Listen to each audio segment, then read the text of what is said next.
ये 13 दोष ऐसे हैं जिसके जीवन में होंगे तो उसको कभी शांति, कभी सुख, कभी ऐश्वर्य ये टिकेगा नहीं और दुर्गति निश्चित हो जाएगी।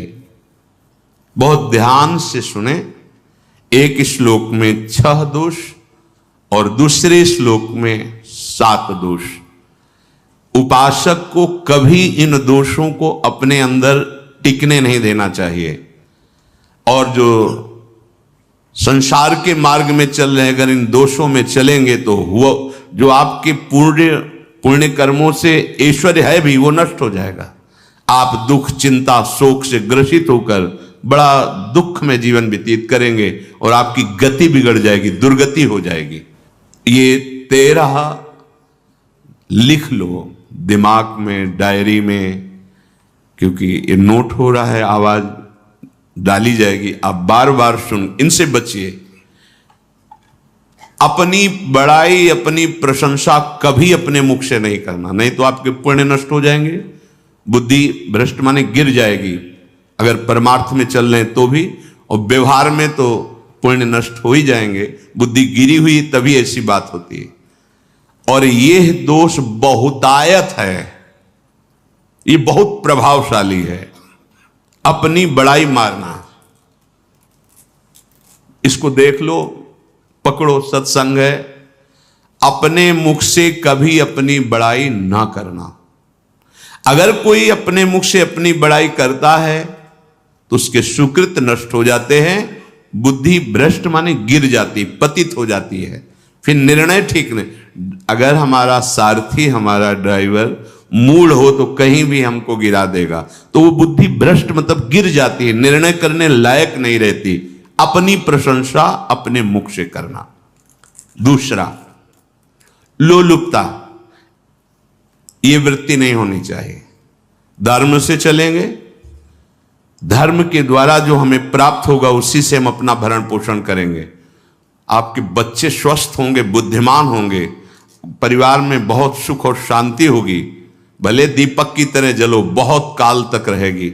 लक्ष्मी जी भी आपके घर में बहुत काल, हम ये नहीं कहते कि बहुत नहीं, जितनी है बहुत सुख शांति से चलोगे। अगर लोलुपता करोगे, हिंसा, छल कपट, व्यभिचार, चोरी, ऐसे धन आ जाए, वो आएगा, लेकिन वो हाइलोजन की तरह आएगा, एकदम प्रकाश और फ्यूज, बिल्कुल अंधकार करके जाएगा। देख लेना, तुम्हारे जो सुख के हेतु हैं, तुम्हारा शरीर, तुम्हारे बच्चे, तुम्हारी पत्नी, तुम्हारा परिवार, उसको देख के तुम रात दिन जलोगे बिना आग के। ऐसे उनके आचरण होंगे, ऐसे उनके अंग होंगे, ऐसे उनके दिमाग होंगे, ऐसा उनका व्यवहार होगा। ये लोलुपता अगर उपासक में या किसी में है तो उसको नष्ट कर देती है। सावधान। तीसरा, यदि आपका अपमान होता है तो आपको उसे सहन करना होगा, उससे आपके पाप नष्ट हो जाएंगे। जो तनिक सा भी अपमान होने पर बहुत क्रोध करके दूसरे का अपकार करने लगता है, ये आपका पतन करा देगा, ये आपको फंसा देगा, हृदय जलेगा, अर्थव्यवस्था नष्ट होगी, पूरा परिवार दुखी होगा। जरा सा अपमान की संभावना में आप किसी से भी भिड़ गए, किसी से भी, वो ये प्रवृत्ति आपका पतन कर देगी। और अगर आप सह गए तो आपका सहना उसके लिए आग बन जाएगा। उमा क्षमा साप होते भारी, तुम्हें दंड देने की जरूरत नहीं, उसका एक कर्म ही उसे दंड दे देगा। आप शांत हो जाइए, आप सत्संगी हैं, आप शांत रहिए। चौथा, निरंतर क्रोध और उसका चिंतन। बैठे बैठे बस द्वेषियों का चिंतन ही हो रहा है, अंदर क्रोध का चिंतन और द्वेषियों का चिंतन ही हो रहा है। द्वेष भरी बातें, द्वेष भरे क्रियाएं, उन्हीं का चिंतन करके जलते रहना क्रोध से। उपासक को तो क्रोध करना ही नहीं चाहिए, बहुत शांत। ठीक है, अभ्यास में कभी क्रोध हो सकता है, उसको फिर समन करो, अंदर से प्रायश्चित, जैसा कि अब गलती हुई, आगे नहीं करेंगे। और व्यवहार में भी क्रोध को आप पीना सीखें।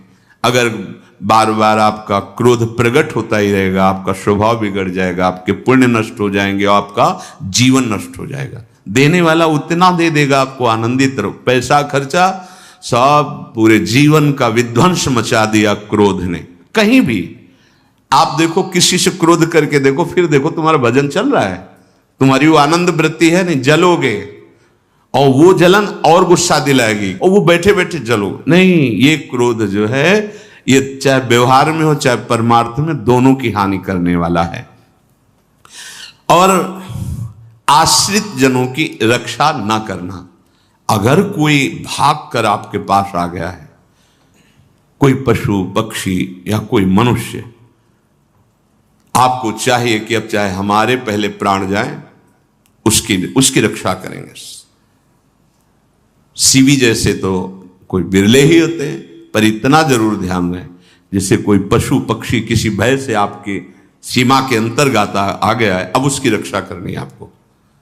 अगर आप स्वयं मार देते हैं या मरवा देते हैं, या आपके सुकृत नष्ट कर देगा, या आपकी दुर्गति का कारण बन जाएगा। और जो पाप कर्म उत्साहित होकर करते हैं, उपासक को तो बहुत सावधान रहना चाहिए, पर व्यवहार में भी जो नहीं करना चाहिए, अगर वो पाप कर्म आपके द्वारा मन में प्रेरित हो रहे हैं, संकल्प बन रहा है, क्रियाएं हो रही, दुर्गति पक्की, पुण्य नष्ट हो जाएंगे, दुख अशांति बढ़ती चली जाएगी, कभी शांति नहीं प्राप्त कर पाएंगे। ऐसा नहीं कि जो मन में आवे सो करें। पापाचरण निडर और उत्साहित होकर करना, अगर ऐसे लक्षण है, निश्चित दुर्गति होती है। ये 6, अपनी बहुत बड़ाई करने वाला अपने मुख से, लोलुपता, तनिक से अपमान में सहन ना करने वाला, निरंतर क्रोधी और आश्रित जनों की रक्षा न करने वाला, और निडर हर्षित होकर पाप कर्म करने वाला। दूसरे श्लोक में 7 है, 6 7। 1, संभोग का ही चिंतन करना, संभोग में ही मन लगाना, संभोग दूसरी स्त्रियों के साथ करने की भावना रखना, जीव नष्ट हो जाता है। ठीक है, धर्मयुक्त काम भगवान ने आदेश किया है, आपका पाणिग्रहण संस्कार हो गया है, संतानोत्पत्ति की भावना से कुछ पवित्र तिथियों का त्याग करते हुए चर्चा में हुई है। एक नियम है, एक आदेश है शास्त्र का। आप बहुत काम प्रवृत्ति वाले हैं तो प्रत्येक मास में जब माताएं बहनें पवित्र हो जाती मासिक धर्म से, तो जिनका पाणिग्रहण आपने किया, जो पत्नी स्वरूप है, वो ठीक है। वहां भी बार बार के लिए व्यभिचार प्रवृत्ति के लिए शास्त्र आदेश नहीं करता, संयम पूर्वक, और उसका चिंतन नहीं करना। पाणिग्रहण संस्कार है, घर में विराजमान है, एक संयम एक नियम के अनुसार उसका चिंतन तो फिर भ्रष्ट कर देगा।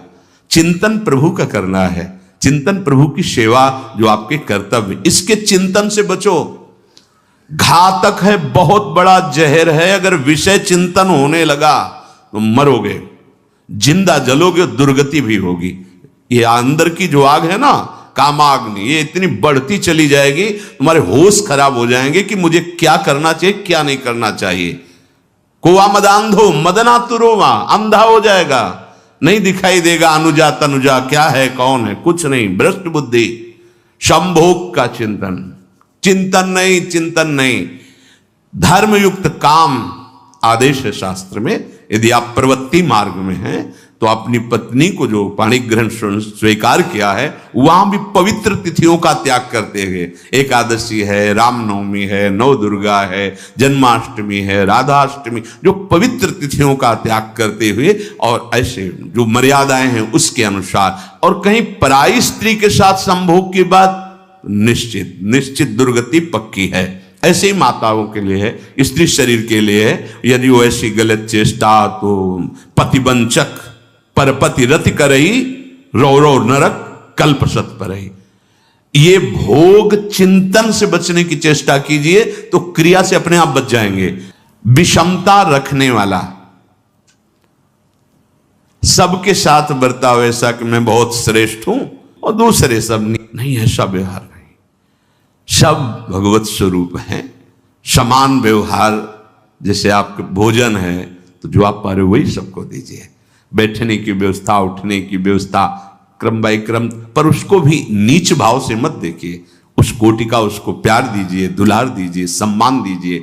इतनी विषमता ना फैलाते रहें अपने जीवन में कि आप सबके निंदा के पात्र बन जाए। विषमता नहीं, सबको प्यार। हाँ ठीक है, पुत्र का अलग प्यार है, भाई का अलग प्यार है, पिता का अलग प्यार है, पर हमारा व्यवहार प्रीति युक्त होना चाहिए, विषमता भरा नहीं होना चाहिए। अगर हमारे चित्त में विषमता ही रही तो संसार है, प्रभु नहीं है। जीत विषम संसार कीर्ति जग बिस्तरे। जो विषमता पर विजय प्राप्त कर लेता है वही भगवत प्राप्ति का अधिकारी। ये विषमता बहुत बड़ी हानि है। तीसरी बात, अत्यंत मानी होना। जहां आपके प्राण कमजोर होंगे, पुण्य नष्ट होगा, आयुश्री सब नष्ट होना है, ऐसे आचरण करवाएगा गुरुजनों के साथ, महापुरुषों के साथ। ये बहुत नीच प्रवृत्ति है। अत्यंत मान प्रियता, मुझे सम्मान मिले, उत्तम प्रवृत्ति है। सबको मान देना, स्वयं अमानी रहना। चौथा, दान देने की बात कह के मुकर जाना या दान देकर पश्चाताप करना।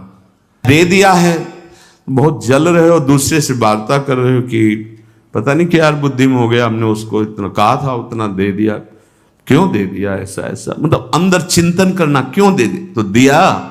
इसके बाद जो आपका ये जलन हो रही, पश्चाताप, सुकृत नष्ट हो रहे हैं। दान देकर पश्चाताप करना या दान देने की बात कह के मुकर जाना। जैसे आपने कह दिया आपको इतना इतना ऐसा, अब आप मुकर गए, ब्याज सहित तुम्हें देना होगा, ये तुम्हारी दुर्गति का कारण बन जाएगा। ऐसे ही नहीं बोलना चाहिए, बहुत होश से। वाणी एक अमोल है, जो कोई बोले जान, ये तराजू तौल के तब मुख बाहर आन। पांचवा, अत्यंत कृपण होना। ना परिवार को सुखी कर पा रहा, ना अपने को सुखी कर पा रहा है। एक एक सिक्का बैंक में जो मर गया। धन की वास्तविक गति यही है कि अपने परिवार को खूब उसकी अनुकूलता प्रदान करो, उसमें से कुछ हिस्सा किसी ऐसे को जिससे तुम्हें बदले में कुछ लेने की भावना ना हो। कोई साधु महात्मा, गाय, पशु, पक्षी, किसी भी जीव बीमार है, शरीरधारी, उसके जिससे कुछ कभी लेने की भावना ना हो, एहसान की भावना ना हो। सो धन धन्य प्रथम गति जाकी, धन्य हो गया उसका धन। अब वो कृपण का धन किसी काम में ना, स्वसुख ना परिवार के सुख, ना धर्म कार्यों में, व्यर्थ जीवन चला गया। उसी धन का चिंतन करना, उसी का संग्रह करना और उसी की रक्षा करते करते शरीर छोड़ देना। तलाओ धर्म, अर्थ, काम, मोक्ष। और जो बालक, स्त्री, पागल, असहाय, जो इनकी रक्षा न करके इनकी हानि करता है, दुर्गति निश्चित है। माना आपकी पत्नी है, उसका स्वभाव बिगड़ा हुआ है, क्रोधी है, कटु वचन बोल, लेकिन आपके ही प्रारब्ध के लिए, माना आपका पति ऐसा स्वभाव वाला है, पर आपके ही प्रारब्ध से तो संयोग बना है आकर, अब इसका निर्वाह कर ले जाओ तो पवित्र हो जाओगे दोनों। और अगर झगड़ा और लड़ाई और मारपीट और कहीं हिंसा आदि के रूप में उतर गए तो फिर और करनी बिगड़ गई। बालक है, आप उसको ज्ञान नहीं कि आप पवित्र है, कि आप पवित्र है, उसको ज्ञान नहीं कि आप उसके साथ व्यवहार अच्छा कर रहे हैं कि बुरा कर रहे हैं। रक्षा करनी है आपको, शोषण नहीं करना। कह रहे स्त्री, बालक और पागल, जिसे विक्षिप्त है, पागल है, आपको रक्षा करनी है। बन जाए तो उसको भोजन, ऐसा नहीं कि ईट मारो, उसको अपमानित करो। उसकी बुद्धि खराब है, प्रारब्धवशात खराब हो गई है, तो शास्त्र आज्ञा करता है स्त्री, बालक, जैसे पागल, विक्षिप्त आदि हैं, असहाय है, असमर्थ है, बूढ़ा है, वो आप सेवा भी करो तो वो गाली दे सकते हैं, उनकी बुद्धि बिगड़ गई। आपको उनको दंड नहीं देना, मारना नहीं है आपको। मान लो आपके बड़े बूढ़े बुजुर्ग जन हैं, आप सेवा भी कर रहे हो तो आपको कटु वचन बोल सकते हैं, आपकी निंदा कर सकते हैं, लेकिन आपको उनके साथ व्यवहार सद करना है। अगर आपने इन दोषों को स्वीकार किया तो निश्चित आपकी दुर्गति होगी, ना इस लोक में आपको शांति मिलेगी, ना परलोक में। इसलिए इन दोषों को बार बार सुन करके और हृदय में जांचो कि कहीं है तो नहीं, अगर है तो सत्संग, भजन बल, भगवत प्रार्थना के बल से इन दोषों का त्याग कर दो, जीवन मंगलमय हो जाएगा। से अगर अच्छी क्रियाओं को देख रहे हो कि प्रभु करा रहे, तो बुरी क्रियाओं का संकल्प ही नहीं उदय होगा। अहम गलित हो गया तो अहम में ही तो सारे विकार रहते हैं। हर समय प्रभु के सामने कृतज्ञ रहो। कितनी कृपा, क्या हमसे लेना है आपको, आप तो पूर्ण काम हो, हमें इतना दुलार कर रहे हो। बलिहारी प्रभु, वो बार बार मन उनके चरणों में लौटता रहता है। प्रभु का विधान सर्वज्ञता से पास हुआ है। वो खूब आगे की, पीछे की, मध्य की सब बात सोच करके उन्होंने आपके लिए विधान किया है। पहले से उन्होंने आपका उस समय मंगल विधान सुनिश्चित कर दिया है। कैसी भी परिस्थिति हो, कभी ऊबना मत, घबराना मत, अधीर मत होना और अपने भगवत विश्वास में कमी मत आने देना। कैसी भी परिस्थिति हो, यह जरूरी है। उबना मत। बहुत हो गया कष्ट सहते सहते, कितना सहूं, नहीं।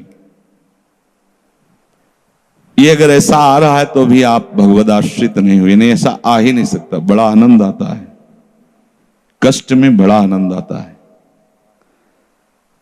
पूरा का पूरा मन, इंद्रियां केवल प्रभु में होती, क्योंकि कष्ट में कोई विषय की इच्छा तो होती नहीं। किसी को भी भारी पीड़ा है तो सब उसी में होते। जिसने अभ्यास किया है भगवत चिंतन का, आश्रय है प्रभु का, तो कष्ट में भाग के कहां जाएगा, उसी में तो एकदम तन्मय हो जाता है मन, इंद्रिया। इस तरह हो, उनके भरोसे पर कभी, कई बार चर्चा की है प्रताप राय जी की। बचपन से भजन परायण थे, ईश्वर संपन्न घर था, भाई बहन सब खूब। कुछ दिनों बाद माता पिता पधार गए, पूरा अधिकार। ऐसे भजन में डूबे रहते कि उनका व्यापार था कि जैसे कोई धन लेने के लिए आया तो उसके लिए कुछ गिरवी रखना होता था, आभूषण आदि, और जितनी आवश्यकता है आप धन ले जाइए, और जब धन मिल जाए तो ब्याज से ही तो उसमें रख जाना और अपना सामान ले जाना। एक बक्सा रखा रहता था और वो आप माला लिए हर समय भजन करते रहे। बड़े वास्तविक आंतरिक वृत्ति से प्रभु में लगे थे। पर उनकी कुल परंपरा का यह व्यापार था। जैसे सदन जी की कुल परंपरा, तो कुछ गृहस्थ ऐसे महापुरुष जो अपने, भगवान भी कहते पर धर्मो भयावहा सुधर्मो निधनो श्रेया पर धर्म, वो जो वहां का काजी था उसने देखा कि बिना किसी प्रयत्न के बड़ा आनंद इनके चल रहा है, तो जलन होती। जो भगवत विरोधी जन, विमुख जन होते हैं तो जलन होती है। इसको दूसरे रूप में हम कह सकते हैं कि प्रभु अब उनके भजन का फल देना चाहते थे। दोनों बातें, परिणाम जान गए हैं इसलिए हम कह रहे हैं प्रभु उनके भजन का फल देना चाहते थे। और वो वर्तमान से देखो तो वो द्रोही थे, भगवत द्रोही जन।